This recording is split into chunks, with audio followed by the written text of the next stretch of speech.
வணக்கம். மரண ஓலம் காதை கிழிக்க, மனித உடல்கள் சிதறி கிடக்க, இரத்த வெள்ளத்தோடு கலந்து கிடந்த சதைகளின் சகதியில் எம்மினத்தின் துயரச் சரித்திரம் எழுதப்பட்ட நாள் மே 18. குழந்தைகள் தங்கள் பெற்றோரை தேடி அழுத மண்ணிது. பெற்றோர்கள் தங்கள் பிள்ளைகளின் பெயரை கடைசியாக கூப்பிட்ட மண்ணிது. குண்டுகள் மட்டும் விழவில்லை, மனிதகுல மனசாட்சியுமே அங்கே உடைந்து புதைந்தது. அதுதான் முள்ளிவாய்க்கால். முள்ளிவாய்க்கால் முடிவல்ல, அது எம்மினத்தின் கண்ணீரால் எழுதப்பட்ட வரலாற்றின் கருப்பு பக்கம். 2009 மே மாதம் உலக நாடுகள் கைகட்டி வேடிக்கை பார்த்து கொண்டிருந்தன. ஆனால் அங்கே ஆயிரக்கணக்கான உறவுகள் உயிர் தப்ப ஓடிக்கொண்டிருந்தார்கள். அங்கே போராளிகள் மாத்திரமல்ல, குழந்தைகள் இருந்தார்கள், மருத்துவமனைகள் இருந்தது, பசியால் அலரும் மக்களும் இருந்தார்கள். ஒரு தாய் தன் குழந்தையை மார்போடு கட்டிக்கொண்டு உயிர் காக்க ஓடினாள். ஒரு குழந்தை அம்மா தண்ணி தண்ணி என்று கதறியது. ஆனால் அந்த மண்ணின் பதிலோ வெடிகுண்டுகளின் சத்தங்களை மட்டுமே உதிர்த்தன. முள்ளிவாய்க்கால் என்பது ஒரு இடத்தின் பெயர் அல்ல, அது சொல்லில் அடக்க முடியாத எம்மினம் பட்ட துயரத்தின் பெயர்.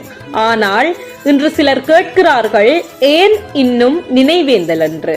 வரலாறு எமது வழிகாட்டி. அதனால் தான் இன அழிப்பின் சாட்சியங்களாக கருகி போன எம் உறவுகளை நினைவு கூறுகின்றோம். எமது வழியை அடுத்த சந்தையினருக்கு கடத்த வேண்டும் என்பதற்காகத்தான் நினைவேந்தல். ஐநா தான் விட்ட தவறை இன்னொரு தடவை விட்டுவிடக் கூடாது என்பதற்காகத்தான் நினைவேந்தல். இனிமேலும் உண்மை, நீதி, நியாயம் தோற்றுவிடக் கூடாது என்பதற்காகத்தான் நினைவேந்தல். இது பழிவாங்கலுக்கான குரல் இல்லை, இது மனித உரிமைக்கான குரல், இது நீதிக்கான குரல், இது இனி எந்த இனமும் இப்படி பாதிக்கப்படக்கூடாது என்பதற்கான குரல். இன்றைய சமுதாயமே, உங்கள் தொலைபேசியில் நீங்கள் பார்க்கும் அந்த புகைப்படங்கள் ஒரு காலத்தில் உயிரோடு இருந்த எம்முடன் வாழ்ந்த எம் உறவுகள். நீங்கள் கேட்கும் அந்த அழுகை சத்தங்கள் எம் இனத்தின் துயர் தோய்ந்த உண்மை வரலாறு. முள்ளிவாய்க்கால் எங்களை சிதைக்கவில்லை, மாறாக எங்களுக்குள் விடுதலை நெருப்பை வீரியமாக பற்ற வைத்துள்ளது. எங்கள் மொழியை அழிக்க நினைத்தாய், முடியவில்லை. அதனால் சிங்கள மட்டும் ஆட்சி மொழி என்று வைத்தாய். எங்கள் அடையாளத்தை புதைக்க நினைத்தாய், முடியவில்லை. அதனால் சட்டங்கள் மூலமாக அழிக்க முயல்கிறாய். எங்கள் நினைவுகளை எரிக்க நினைத்தாய், முடியவில்லை. மன்னிப்போம், மறப்போம் என்கிறாய். எங்கள் கலை, எங்கள் கலாசாரம், எங்கள் பண்பாட்டை அழிக்க முடியாது. ஏனென்றால் அவை எமது ஆன்மாவோடு இரண்டர கலந்துள்ளது. முள்ளிவாய்க்கால் முடிவல்ல, எமக்கான விடுதலையின் உந்து சக்தி. எரிந்த உடல்கள் மண்ணாகி போயிருக்கும், ஆனால் எமவர் நினைவுகள் இன்னும் உயிர்ப்போடுதான் இருக்கின்றன. இந்த நினைவேந்தல் வெறுப்பை விதைப்பதற்கல்ல, அது வரலாற்றை மறைக்காமல் அடுத்த தலைமுறைக்கு கடத்துவதற்குத்தான். மௌனமாக அஞ்சலிக்க முயல்கிறோம், ஆனால் முடியவில்லை.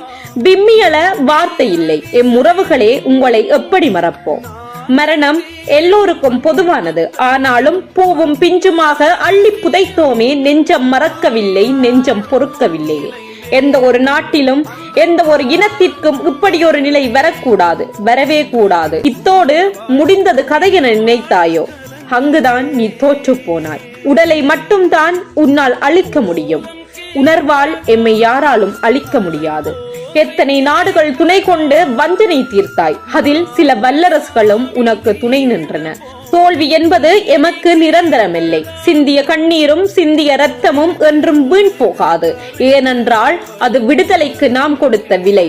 துப்பாக்கி முனையில் நம் போராட்டம் மௌனிக்கப்பட்டிருக்கலாம், ஆனால் உணர்வால் நாம் தோற்கவில்லை, உள்ளத்தால் நாம் தோற்கவில்லை, அறத்தால் நாம் தோற்கவில்லை, அறிவால் நாம் தோற்கவில்லை. அடுத்த தலைமுறைக்கு சரியான வரலாற்றை கடத்துவதிலும் நாம் தோற்கவில்லை. அறிவாயுதத்தை கையில் எடுப்போம், அடுத்த தலைமுறையும் போராடுவோம். அதுதான் நாம் நம் தேசத்திற்கு ஆற்றும் கடமை.